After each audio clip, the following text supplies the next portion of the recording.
Magandang buhay, sir. Kamusta ka na? Okay naman, ma'am. Okay, kailan po kayo dumating? Kahapon, ma'am. Kahapon lang, andito ka na agad. Congratulations po. Ano pong visa at permit yung binili ninyo? Ang kinuha ko na visa sa Yes Pinoy Pro, ma'am, ay self-sponsored visa. Opo, kasama na po yung permit. Yes, ma'am. Ano po yung naging experience nyo na sa immigration sa Pilipinas? Yung experience ko sa immigration sa Pilipinas ay smooth talaga. Smooth. Yes, ma'am. Hindi ka man lang hininto. Hindi, ma'am, pero ako yung naibang Naibang pila ka. Naibang pila. Saan pila ka? Oh, sa yung unang pila na nagtanong ako sa guard is sa OFW pala yon. Ay, OFW ko napunta, hindi ka Tapos, OFW. Pagka doon na sana sa immigration na. Tapos, sir, pa yan, sa kabilang ka. Sa kabilang pila ka. Oo, kasi hindi ka OFW. Ganun. At pagkadating na doon, wala na. Wala na. Pinapikita ko na lang yung papers, passport ko, tsaka may dalawang question. Yan Ano yung dalawang question sa'yo? Ang unang question ay, ano yung purpose dito? Saka ganyan. Sabi ko, yun na. Yung Ano? sa business. Okay. Yan. Tapos, wala na. Tinignan niya lang ako. Siguro po, kita niya sa akin na, pogi. Yan. Kailangan pala pogi ka talaga. Sir, dapat ganun. Apil tayo, sir. Tapos yung, ano nangyari? yung cam doon, yung face here. Face here. Ganyan. Nagkasagot ako, pero yung mata ko nandun na, pero, ay, okay na, sir. Okay na, sir. Okay na, sir. Okay na. Pagka doon na, pagka sa pagka lagpas ka na sa Pilipinas na immigration, doon na sa ka ng mga Counter. dala mo, pagka doon na, hindi ko na napigilan, naiyak na talaga ako Nag-iyak doon sa... Sinabi pa ng mga partner ng taga-immigration, okay ka lang, sir? Ganyan, wala na ako. Naiyak na ako kasi smooth talaga. Yan lang, praise God. Thanks God, thanks God. Ano naman yung pakiramdam? Di umiyak ka na sa Pilipinas.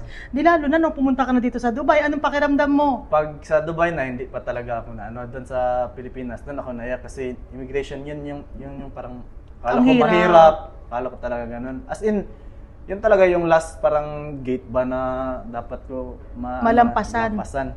Tapos ganun lang yung nangyari. Napakadali lang pala. Ganun. Kapag legal ka, wala kang dapat katakutan. Kaya nga. Okay? So, nung nandito ka na sa UAE, smooth din everything. Yes. Smooth din. At ngayon, ma'am, pupunta ka na ng medical. Yes, ma'am. Pagkatapos mo ng medical, Emirates ID ka na. Tapos, syempre, dapat may insurance ka. Hindi pwedeng wala. Talagang importante. Okay? Anong pakiramdam na nandito ka na sa UAE talaga? Ito na talaga to. Bilang isang marketer. Ayan, marketer ka eh. Si Sir ay marketer, para rin siyang vlogger, tapos inaano niya yung sarili niya. So, subaybayan natin siya. Ano bang page mo? Nice. Sa nung mga una, ma'am, yung page ko is all about MC, motorcycle. Lahat dyan sa mga motorsiklo.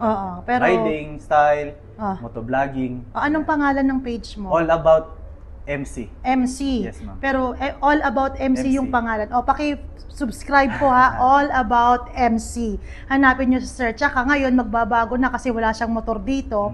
Siguro buhay na sa Dubai, ano? Lifestyle. Lifestyle na, di ba? Tsaka kung paano. So, subaybayan natin si Sir. Sir, first of all, thank you very much for trusting Yes Pinoy Pro. And ma'am, thank you po. And Sir na rin, thank you rin po.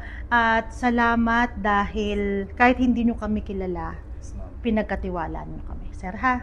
So, ano po yung mga gusto nyong i-message sa mga kasama natin? Sa Yes Pinoy Pro, the best. Thank Number you. one. Kasi, legit. Number one. Yes Salamat, Pinoy Pro. sir. Ha? Thank you talaga, thank you. Thank you din po. And salamat talaga, sir. Okay? God bless, God bless. Thank you.